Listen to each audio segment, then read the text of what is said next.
এদিকে শাপলা প্রতীক নিয়েই আগামী নির্বাচনে অংশগ্রহণ করবে এনসিপি। যদি না দেয়া হয় তাহলে আদায় করে নেওয়া হবে বলে মন্তব্য করেছেন দলটির উত্তরাঞ্চলীয় মুখ্য সংগঠক সার্জিস আলম।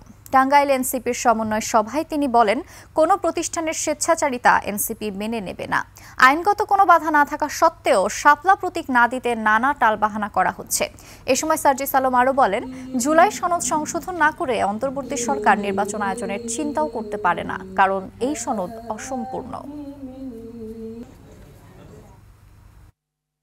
কোন রাজনৈতিক দল যদি তাদের জায়গা থেকে জুলাই সনদের প্রত্যেকটি সংস্কার বাস্তবায়নের প্রতি কমিটেড থাকে, বিচারিক প্রক্রিয়াকে ধারাবাহিকভাবে এগিয়ে নিয়ে সম্পন্ন করার প্রতি কমিটেড থাকে, ভারতীয় আধিপত্যবাদের বিরুদ্ধে কমিটেড থাকে, আওয়ামী লীগ জাতীয় পার্টি সহ ফ্যাসিস্টদের দোসরদের বিরুদ্ধে লড়াইয়ের জন্য কমিটেড থাকে, তাহলে এই নির্বাচনে ওই কমিটমেন্টের ভিত্তিতে তাদের সাথে অ্যালায়েন্স হতে পারে।